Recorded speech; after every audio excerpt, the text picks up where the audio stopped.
نو لومړی وزیر وایي شهباز شریف چې مونږ د افغانستان نه اخلو مونږ ته به په ګټه تمامیږي، مونږ ته به 2 بلین روپۍ چې کوم دي هغه ډالره مونږ سره به د دې ګټه راځي د افغانستان نه که مونږ کویله اخلو.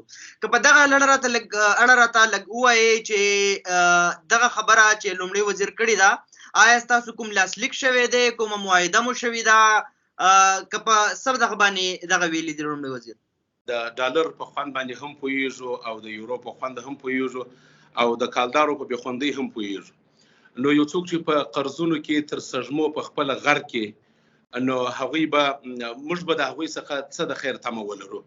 نو موږ که چیرې تعامل کولی نو د نړیوالو سره به مو کړی وای، نو د دغه رقم مفلسو سره چېرته امکان لري. موږ د هیڅ یو کوم بهرني شرکت سره، خصوصا یعنی د پاکستانی شرکت سره موږ هیڅ اړه نه، هیڅ غوندې نه قرارداد، نه رسمي او نه غیر رسمي قرارداد لرو او نه یو تفاهم نامه لرو، هیڅ هم د دوی سره نه لرو.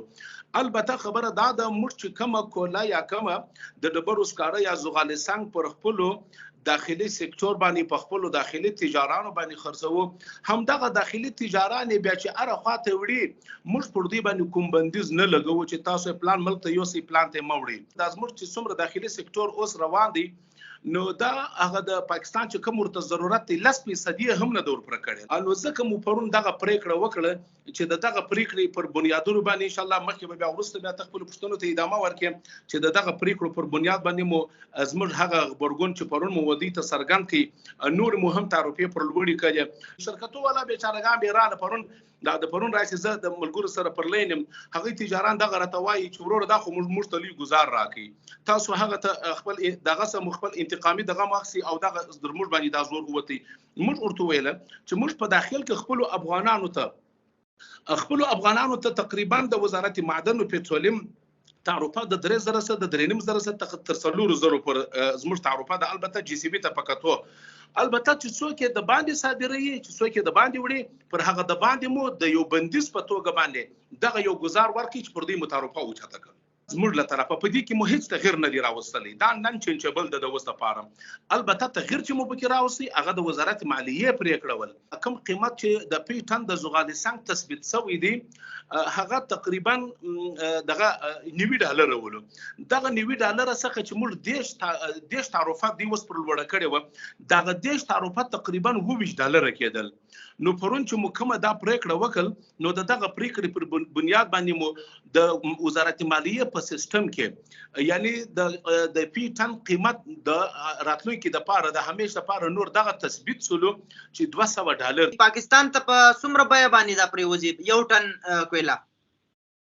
قدرمن اظهار الله صاحب کوم چې موږ خپل تعرفه جنوا خو زموږ د تعرفې ورسته بیا د کوم چې بیا دوی معدن ته زی د معدن پر خله باندې کوم شرکت ته چې موږ په قرارداد معدن ورکړي دي یا زموږ افغاني تصدي یا زموږ د معدن پټرولیم د وزارت تصدي استخراج یعنی تقریبا 15,000 دوی جن اخی. نو ورسته چې دغه 15,000 او دغه یعنی تقریبا په 12,000 دي ته ملاویږي.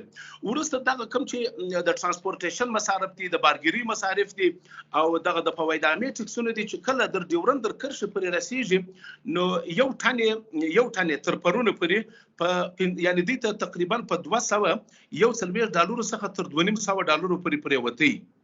د $241 څخه تر $250 پورې البته یعنی تقریبا 50,000 کالداري په 50,000 کالداري به دوی ته پریوتی.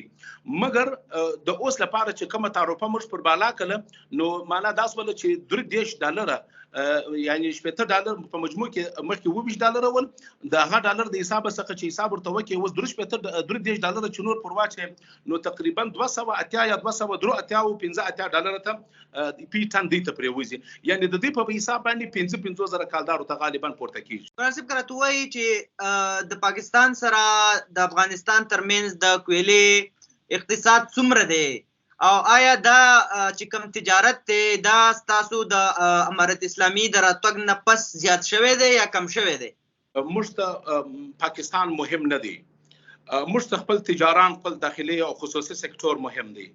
مخکې مهم درته ویل چې دا اوس موږ هم خرڅوو دا پر خپل داخلي سکتور پر خصوصي سکتور باندې خرڅوو.